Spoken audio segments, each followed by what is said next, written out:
محمد سعد بلا وحيري ما جرت waa wariiri bi wariiri waxa la ilaha inuu wax la dhaxo koreed haduu guntiga ku galo koomeel buu ka qaniini wariiriga anaga macawis ku dili doona insha Allah ta'ala haddii joogsid hablaheeni yar yaraba looga heesiya xamar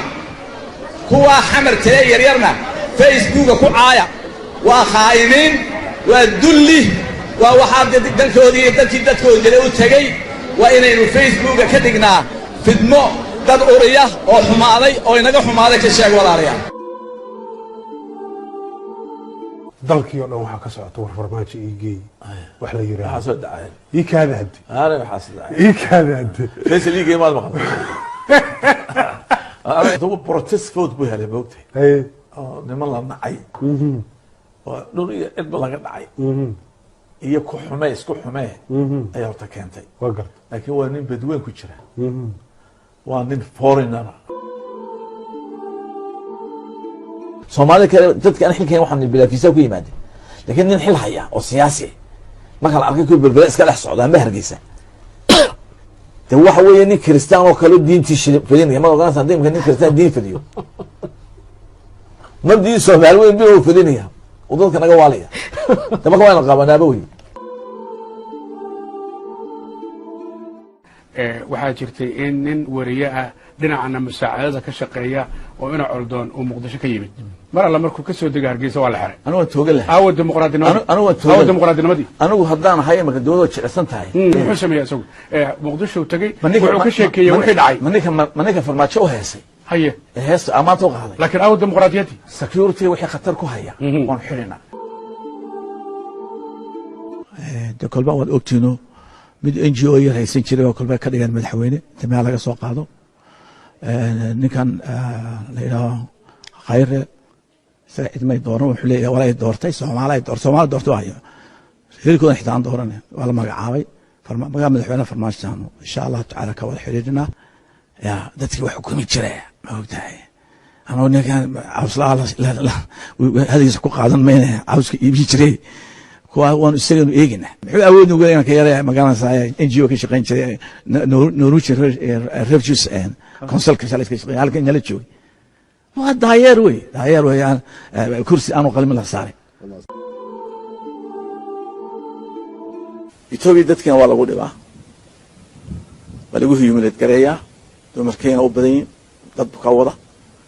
waan kala hadalnaano safiirka Ethiopia laakiin wali abuse ku socdaa waxa weeye dawladda Ethiopia ayaa xuduudda ka mas'uula federal government-ka markaad ka tarawdid tago jaale waxa baasaboorka ay dukumentkaaga ee dawladda federaalka laakiin waxa weeye iskala ka shanaad askar yar yar oo leeyahay iskuul dhaxaynay booliisiya oo isku reera oo isku jira magaalada Saaychik boysantoodu isku jira maxaa oran kara 5 kilomitir ay dadkeena dhiba oo reer qura ka tirsan ina amarka reer qura ku atumo ku tunto oo dadka kale ku abuse garayo wax la ogolaan karo ma dawladdu waxaan sheegaynaa in arrintaasi ay ka dhicin karto in qabailku isdilaan aanu qabiil ma xukumi karo no reer xukumi karo dawladdu isku shaar u gaashado tii Maxamed Siyaad bare ayaa lagu arkay wixii ka raacay wadi ogeeyeen lagu yaqaan madaxda Soomaaliya in mar kastaba gacanta wax siisay qaniinaan waa caado ay yaqaanaan tii bay ku celiyeen ma kala harin dalka Imaaraadka oo ahaa dalka qura ee Carbeed ee inoo furay khadka markii dawladda Siyaad bare burburtay ee Soomaaliya isku qasantay baasaboorka ogolaaday baamisharigeeni furay oo maanta aragtaysa inta baamisharaga joogta dekedeena camiray haddana macaawino ugu daray Soomaaliya in saa loo galana oo dadka iyagoo dawlad ahayn waxaas oo lacag siiseen waxaas oo tababar siiseen maanta taayid ku abaal gudayna war ka xunay lama qaybsan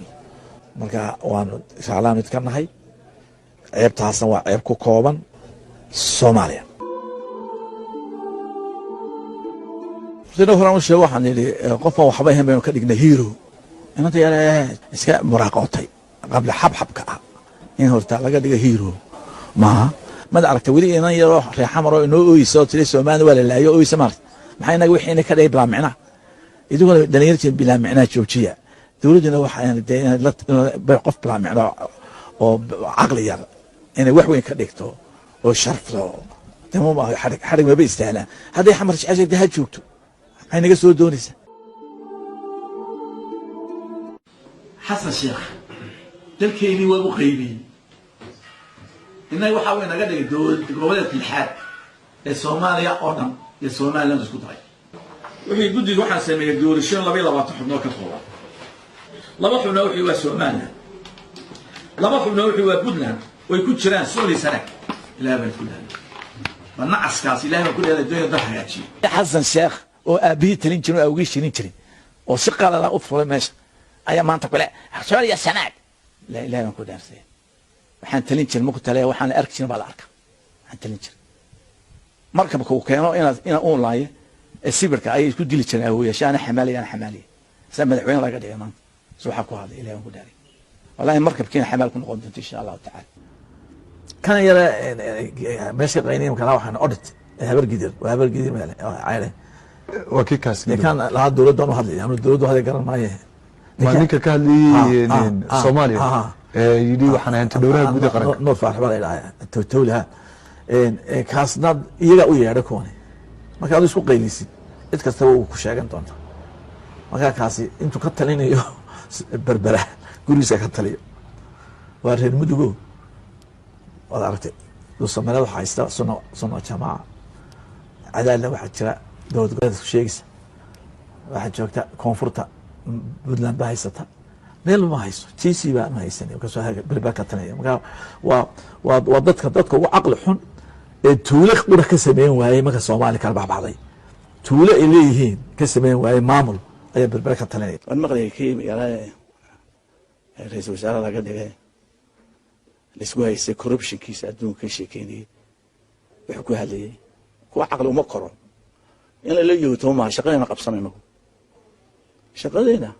هو جود وحوي هرمركينا لكن لو تشوفوا معها ما دام إلا يعلم هذه لكن ما أنت لدور سوى ولا هذليان وني مسكح الكورين بس كسيون أنا ولا على شيء ولا على كوكاتك سومال ما ميدان كنا نعملين عملين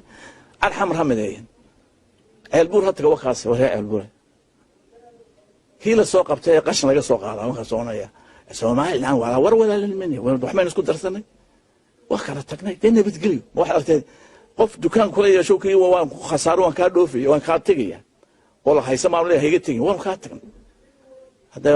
هذا قبصة هنقول إسلامتي حابة قادة وإذا تتنا يوصل هذا هيك سامع si aad ugu xirnaato taabo subscribe iyo kambalelka